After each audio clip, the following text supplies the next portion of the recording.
हाँ जी बच्ची, 28th question. 28th question Das and Roy वाला क्वेश्चन है, चेक करो जरा। सेम है ना? Yes Das ma'am. And Roy.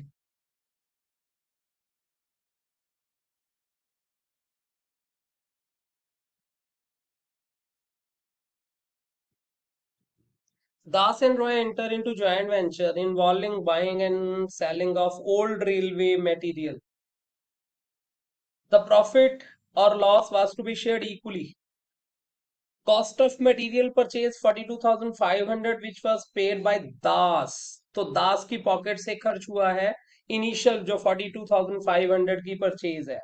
दास ने रॉय के ऊपर एक बिल ड्रॉ कर लिया 30,000 का। बिल को बाद में डिस्काउंट करवाया 240 रुपी डिस्काउंट चार्जेस। ये 240 rupee discount charges joint venture account में आएंगे। Transaction related to Das, Das ने 300 500 ये दो एक्सपेंस पे किए। 200 नहीं, तीन, 300 500 200। रॉय ने 100 150 ये दो एक्सपेंस पे किए। सेल्स दोनों ने अपनी अपनी, दास ने 20,000 और रॉय ने 30,000, टोटल 50,000 की गुड्स सेल की। गुड्स एट द लास्ट 1,000 और 1,500 कॉस्ट की बच गई थी, बीइंग अनसोल्ड, जो कि दास और रॉय दोनों ने रख ली, खुद रख ली। लेकिन उन्होंने जब खुद गुड्स रखी हैं वो उन्होंने सेम प्रॉफिट चार्ज किया जो प्रॉफिट इन्होंने मार्केट से अर्न किया। ये पॉइंट सबसे इंपॉर्टेंट है कि वो जो स्टॉक टेकन है वो किस रेट से लेना है इन्होंने। तो एनीवन, अगर आप में से किसी को क्लियर है तो आप ही बताओ, नहीं तो फिर मैं करवा रहा हूँ। ये जो स्टॉक बच गया ये कौन कितने में ले जा रहा है, इसका कुछ क्लैरिटी है किसी को? तो मेरा प्रॉफिट परसेंट 17.64 निकला था बट उससे आया नहीं। थोड़ी मैं हेल्प करता हूँ। टोटल गुड्स कितने की बाय की थी हमने? 42,500। अनसोल्ड कितनी बची पड़ी हैं? एक एक 1,000 की और एक 1,500, जो दोनों ने रखी हैं। 1,500। टोटल 2,500 की गुड्स बची हैं। तो कॉस्ट ऑफ गुड्स सोल्ड कितनी कॉस्ट वाली गुड्स हैं जो कि बेच दी गई? Anyone? 40। And these goods are sold for, ये कितने में बेच दी गई? सेल पता है, 30,000 एक सेल की, 20,000 एक, तो टोटल मिला के इन्होंने सेल की है 50,000। इतना क्लियर है पॉइंट? बच्चे क्वेश्चन नंबर 28 कर रहे हैं हम सभी, तो इतना क्लियर है क्वेश्चन? Yes sir. रिस्पांस दे दिया करो है। तो अब आगे, अगर आप चेक करें प्रॉफिट ऑन कॉस्ट, तो ऑन कॉस्ट देख रहा हूं मैं, ऑन सेल नहीं। आपने कितना प्रॉफिट अर्न किया? 40 वाली गुड्स 50 में सेल की तो कितना प्रॉफिट अर्न किया? 10,000। अगर मुझे प्रॉफिट ऑन कॉस्ट चेक करना है तो भाई मेरा प्रॉफिट है 10,000, कॉस्ट है 40,000 इंटू 100। दैट मीन्स मैं कॉस्ट पे 25% प्रॉफिट कमा रहा हूं। किसी को कोई डाउट तो नहीं? नहीं। तो मेरे पास एक गुड्स बची हैं, मुझे यहां नजर आ रही है 1,000 रुपी की। 1,000 की गुड्स पे अगर मैं 25% प्रॉफिट ऐड करता हूं, तो आप सोचना जरा, ये गुड्स कितने में टेक ओवर करनी चाहिए दास को? 1,000 में 25% प्रॉफिट का ऐड कर दो, बताना। सर आपकी आवाज क्लियर नहीं आ रही। हाँ जी, मैंने ये बोला कि हमारे पास 1,000 रुपीज की गुड्स बची हैं, और 1,000 रुपीज की ये गुड्स जो बची हैं, तो ये गुड्स 25% प्रॉफिट पे टेक ओवर की हैं उसने। 1,000 रुपए की गुड्स, 25% प्रॉफिट, तो कितने में टेक ओवर की होंगी? 1250। 1250। 1,250। दैट मीन्स जो दास ने स्टॉक टेकन किया है वो 1,250 में किया है, ठीक है। और जो रॉय ने किया है 1,500 का भी 25% ऐड करना जरा। तो ये दोनों 1875। का स्टॉक टेकन आएगा बाय दास बाय रॉय के नाम पे स्टॉक टेकन। क्या आपने इतना ही लिखा है? चेक करो, क्या इतना नोट किया आपने? देखो तीन अलग अलग बुक्स होती हैं, एक सेपरेट बुक्स, ठीक है, उसमें बनता है memorandum joint venture account, joint venture account, उसमें आता है by Das and by Roy, जो स्टॉक टेकन है, स्टॉक टेकन, याद आ रहा है? ये आ जाएगा 1250 एंड 1875 था, है ना? Yes sir. हाँ, अगर मैं इस एंगल से सोचूं तो एंट्री है Das debit, Roy debit to memorandum joint venture account, मतलब in separate set of books ये एंट्री रिकॉर्ड होगी फॉर स्टॉक टेकन। अब अगर मैं आ जाऊं books of Roy, books of Das आ जाते हैं पहले, दास, तो उसमें बनना है joint venture with Roy account, joint venture with Roy account, और उसमें जो स्टॉक टेकन है वो आ जाएगा, दास का है तो वो बाय परचेजेस लिखेगा, उसकी पर्सनल बुक्स, उसने गुड्स परचेज की एक तरह से, और वो एंट्री करेगा परचेजेस, उसकी पर्सनल एंगल से सोचेंगे अब, purchases debit to joint venture with Roy, joint venture with Roy से उसने गुड्स खरीद ली हैं 1250। ऐसे ही जब हम बुक्स ऑफ रॉय में आएंगे, अब मुझे लगता है कि बुक्स ऑफ रॉय तो आपको ही बतानी चाहिए, तो बुक्स ऑफ रॉय में क्या है? हाँ जी बोलो। ये जो भी आपने एंट्री लिखी है परचेजेस डेबिट और जॉइंट वेंचर विद रॉय, इसका मतलब रॉय हमारा क्रेडिटर हो गया है। नहीं, joint venture with Roy, joint venture with Roy के इसने उससे रिकवरी कर लिया है, उसके पैसे देने हैं, या जो उसमें उस बिहाफ पे खर्च किए हैं उसमें एडजस्टमेंट हो जाएगी। ज्वाइंट वेंचर विद रॉय मतलब ज्वाइंट वेंचर रॉय के साथ जो ज्वाइंट वेंचर है, उस कनेक्शन में इसने खर्चे भी तो बहुत किए होंगे ना, इसने दास ने, जैसे गुड्स परचेज की 42,500 की, फिर उसने एक्सपेंस किए टू कैश, तो ये सब खर्चे किए हैं, और ये जो गुड्स रख ली हैं ये उसकी स्टॉक टेकन है एक तरह से, उस अकाउंट में इसकी सेटलमेंट में ये काम आएगी। इसका मतलब जो हम नॉर्मल परचेज है उसको क्यों नहीं क्रेडिट साइड रिकॉर्ड करते, ये वाली क्रेडिट साइड ही रिकॉर्ड की है। परचेज कई टाइप की हो सकती है, परचेज आप अपने बिजनेस में कोई खरीद रहे हो जिसमें आपका रॉय से कोई लेना देना नहीं है, और परचेज आप उस जो रॉय के साथ जो बिजनेस कर रहे थे उस बिजनेस से आप परचेज कर रहे हो, तो आपके लिए तो परचेज परचेज ही है। अगर आपने वैसे परचेज मार्केट से किया तो आप परचेज टू कैश लिखेंगे, और वही परचेज आपने ज्वाइंट वेंचर के लिए की है तो आप ज्वाइंट वेंचर टू कैश लिखेंगे। मैं आपको एक बात स्टार्टिंग से ही बता रहा हूं, फिर बोलता हूं एक बार, मैं आपको बार बार क्या चीज बताता हूं कि देखिए +1 में जब आप मतलब बेसिक अकाउंटिंग में आ जाते हैं, आप सैलरी पे करते हैं, तो आप एंट्री करते हैं salary debit to cash, year end आने पे P&L टू सैलरी आना ही है। लेकिन जब हम ज्वाइंट वेंचर के कनेक्शन में सैलरी पेमेंट की एंट्री करेंगे तो हम एंट्री करेंगे ज्वाइंट वेंचर टू कैश।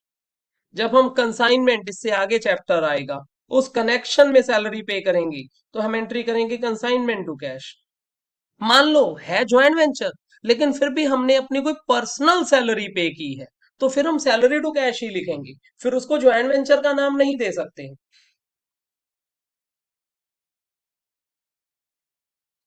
तो वो तो ठीक है बट मुझे फिर भी ऊपर वाली एंट्री नहीं अब समझ इसी में आ पॉइंट रही। में नहीं नहीं, एक दो बार और बोलेंगे तो क्लियर हो जाएगा। अब जैसे ये जो ज्वाइंट वेंचर है, ज्वाइंट वेंचर से हमने अगर गुड्स बाय कर ली, तो ज्वाइंट वेंचर के लिए तो अर्निंग है, मेरी अपनी पर्सनल परचेज है, तो मैं अपनी बुक में purchase debit to joint venture का नाम लिखूंगा। ज्वाइंट वेंचर एंगल से सोचो तो उसकी तो अर्निंग है ना, वो तो क्रेडिट होएगा, और मैंने उससे खरीदा है तो मेरे लिए तो परचेज डेबिट है।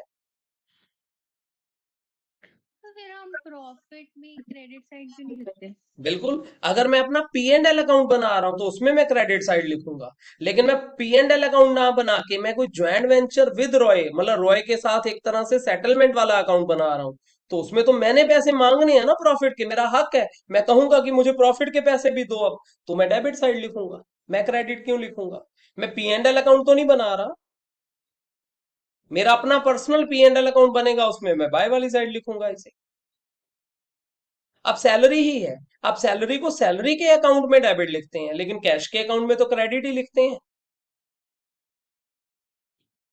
आप किस अकाउंट में लिख रहे हैं, उसके पॉइंट ऑफ व्यू से सोचो वो चीज क्या है। सर अभी भी कंफ्यूजन हो रही है। हो जाएगी कवर कंफ्यूजन।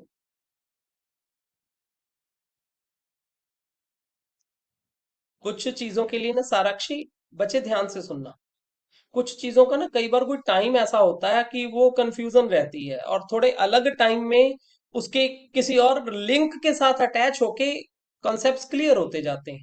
तुम्हें कंफ्यूजन है तो तुम उसे माइंड में रखो, हमारी अगली डिस्कशन में वो चीजें कवर हो जाएंगी, आप टेंशन ना लो उसकी।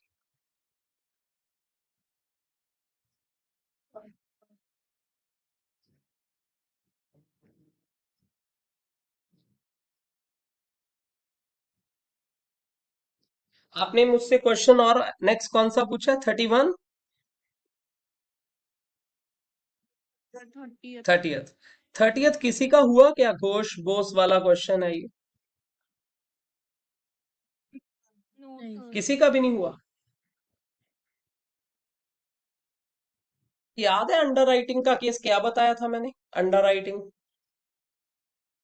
अंडर राइटिंग एक कमिटमेंट होती है जिसमें हम एक कमिटमेंट देते हैं कि भाई हम किसी के कोई शेयर सेल करवाएंगे, और अगर हम ये शेयर ना सेल करवा पाए तो जितने भी कम होंगे ये शेयर हम बाय करेंगे।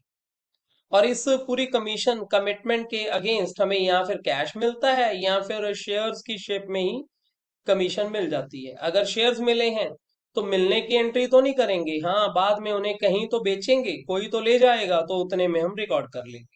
तो क्या मैं स्टार्ट करूं क्वेश्चन ये? घोष बॉस, दो पार्टनर्स मिलके इन्होंने किसी कंपनी के इशू, इशू था 1 लाख शेयर्स ऑफ 10 ईच, वो आपने अंडर राइट किया है मिलके, और इस पूरे प्रोसेस में जो भी प्रॉफिट होगा 1:3 में डिवाइड करेंगे। टर्म्स ऑफ एग्रीमेंट है, हमें 4.5% कमीशन एक कैश में मिलेगी, और एक साथ में 6,000 शेयर्स भी मिलेंगे। मींस हमें इस कॉन्ट्रैक्ट को कंप्लीट करने के क्या क्या मिलेगा, दो चीजें मिलेंगी, एक कमीशन कैश में मिलेगा और एक शेयर्स भी मिलेंगे। पब्लिक ने 94,000 शेयर्स बाय कर लिए, 1 लाख का बेसिक इशू था, तो बाकी का 6,000 शेयर हमें बाय करना पड़ेगा, तभी गारंटी फुलफिल हो पाएगी। ऐसा ही है ना? क्योंकि मेमोरेंडम ज्वाइंट वेंचर पूछा है, सेपरेट सेट ऑफ बुक्स है, तो मेमोरेंडम ज्वाइंट वेंचर का मीनिंग क्या होता है? ना घोष की बुक्स है, ना बॉस की बुक्स है, ये किसकी बुक्स हैं? हाँ जी, किसकी बुक्स हैं? सेपरेट से तो हाँ, सेपरेट सेट ऑफ बुक्स हैं। घोष का भी नाम आएगा इनमें, अब बॉस का भी नाम आएगा। करें start, memorandum joint venture account. चलिए बताइए। 2, जो ये 6,000 शेयर्स इन्हें बाय करने पड़े, इसके लिए पैसा किसने कॉन्ट्री किया? दोनों ने इक्वली। तो by to Ghosh, to Bose. 60,000 rupees चाहिए थे, तो 30,000 इसने, 30,000 इसने इन्वेस्ट किया होगा। क्या मैंने ठीक लिखा? यस। अब जैसे ही इन्होंने ये 60,000 शेयर्स बाय किए, मतलब 60,000 रुपी के शेयर, तो इनकी गारंटी तो फुलफिल हो गई या नहीं हुई? हो गई। तो हमें बदले में 6,000 शेयर्स कमीशन के मिल जाएंगे, और साथ में 4.5% कैश मिल जाएगा, 4.5% ऑफ टोटल सब अंडर राइटिंग अमाउंट। वैसे टोटल अंडर राइटिंग कितना था? 1 लाख शेयर था, 10 रुपी का शेयर था, तो 10 लाख रुपी का हमने इशू अंडर राइट किया था, उसका 4.5% करना आता है किसी को क्या? 4.5% करना आता है जी? No sir. नो? कितना इजी सा काम है, ये नहीं आता आपको? सिंपल, 45,000, तो 45,000 रुपी की कमीशन मिलनी है। ये कमीशन इन दोनों ने, ये लिखा हुआ है यहाँ, 4:5 में आपस में डिस्ट्रीब्यूट कर ली, तो कर लें डिस्ट्रीब्यूट। अर्निंग आई है by Ghosh, by Bose, bracket में कमीशन टेकन, कमीशन टेकन कितना, आप जितना कहो मैं लिख देता हूं। 45,000 को 4:5 में डिवाइड करना है। तो एक पार्टनर को 25,000, एक पार्टनर को 20,000 मिल जाएगा। जिसका 4 है उसे 20 मिलेगा, जिसका 5 है उसे 25,000 मिलेगा। समझ लगा? समझ लग गया? रिस्पांस दिया करो, मैंने आगे भी बोला। Yes sir. तो फर्दर ये कह रहे हैं क्वेश्चन में, अब हमारे पास जो शेयर्स है वो हमने बाहर बेचने स्टार्ट किए। वैसे कोई बताएगा मुझे? आप बताना गुरसिमर, हमारे पास कितने शेयर्स हैं टोटल मिला के? सर टोटल हाँ शेयर जी। 1,06,000। नहीं, 1,06,000 कहाँ से आ गए हमारे पास शेयर्स? 12,000। आप बताओ। सर 1,00,000 जिनकी गारंटी ली थी अरे वो वो बच्चे, ऑलरेडी 1 लाख जिसकी गारंटी ली थी वो हमारे शेयर थोड़ी है, वो तो मार्केट में पब्लिक ने बाय कर लिए। जो उनमें से हमें बाय करने पड़े वो है हमारे पास। घोष और बॉस के पास कितने शेयर्स है, मैं ये पूछ रहा हूँ। 12,000। 12,000 शेयर्स हैं इन लोगों के पास। 6,000 शेयर्स जो इनको एक बाय करने पड़े थे, और 6,000 शेयर्स जो इन्हें कमीशन में मिले हैं। समझ लगा या नहीं? ओके। Yes sir. हाँ, ये जो 12,000 शेयर्स हैं, इसका 25%, 12,000 का 25% कितना होता है? 12,000 का 25% कितना होता है? 3,000। हैं जी? 3,000। 3,000। 3,000। 12,000 शेयर्स हमारे पास हैं, 25% जो कि 3,000 होता है। ये 3,000 शेयर्स हमने 9 रुपए के रेट पे बेच दिए।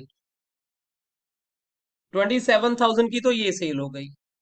फिर 50%, 12,000 का 50% कितना होता है?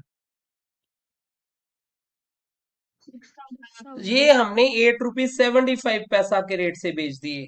तो आपके पास कैलकुलेटर पड़ा होगा, करो मल्टीप्लाई।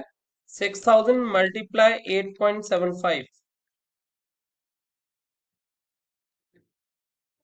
52,500, है ना?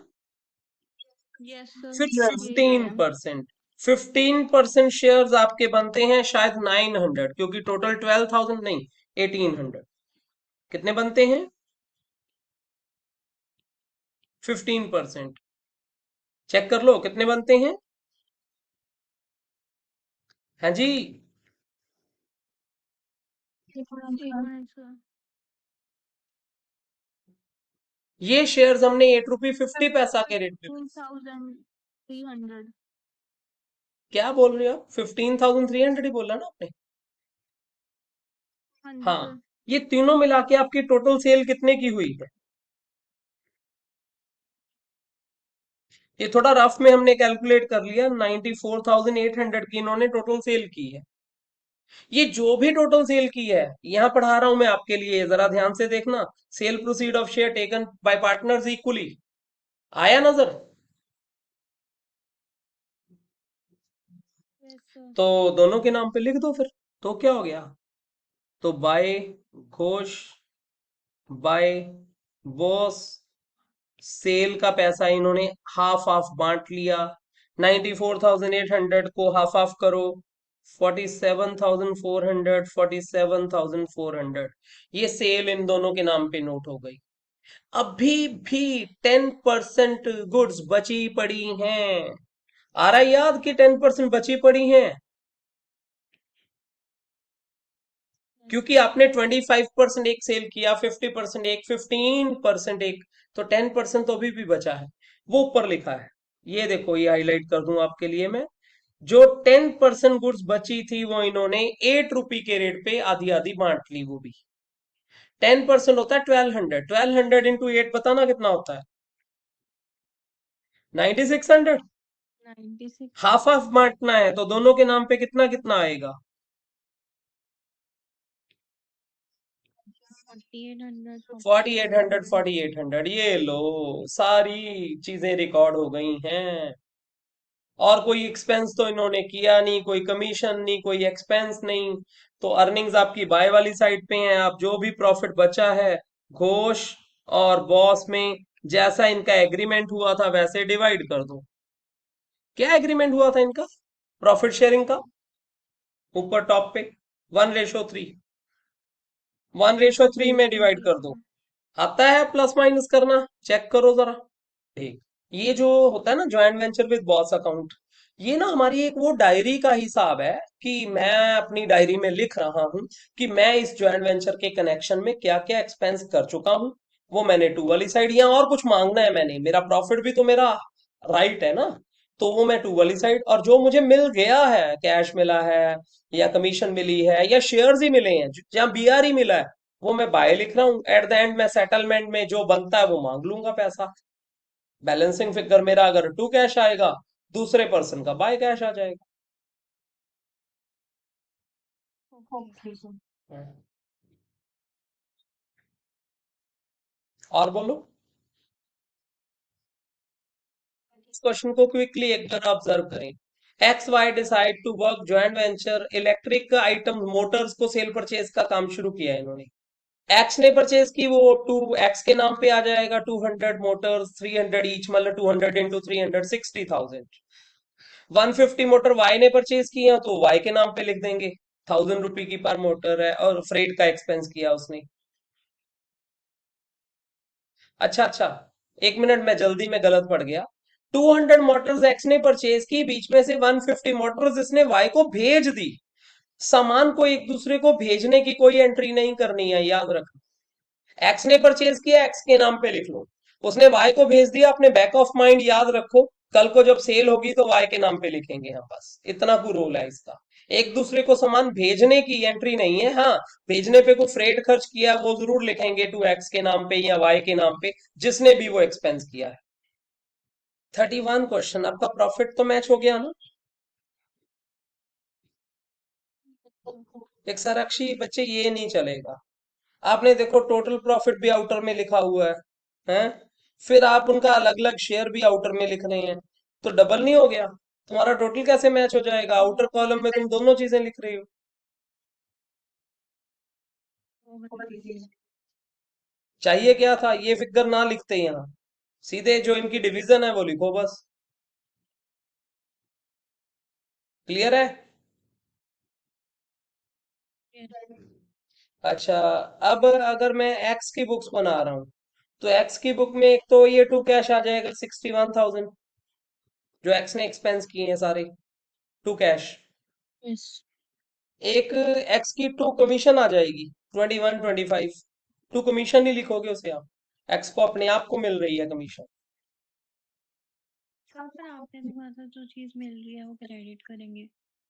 नहीं, मिल रही, ज्वाइंट वेंचर से तो उसने क्लेम करनी है ना ये चीज। ज्वाइंट वेंचर एंगल से सोचो आप, उसने ज्वाइंट वेंचर से मांगना है ये।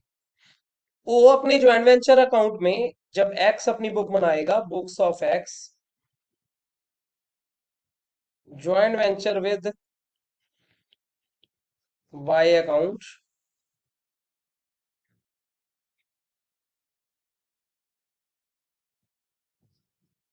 तो इस अकाउंट में उसने ज्वाइंट वेंचर से क्लेम करनी है टू कमीशन।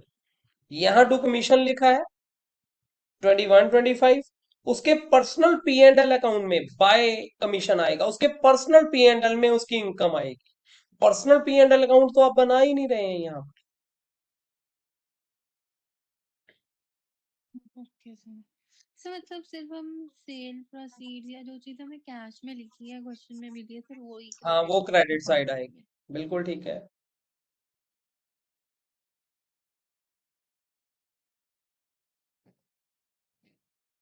अब हो जाएगा।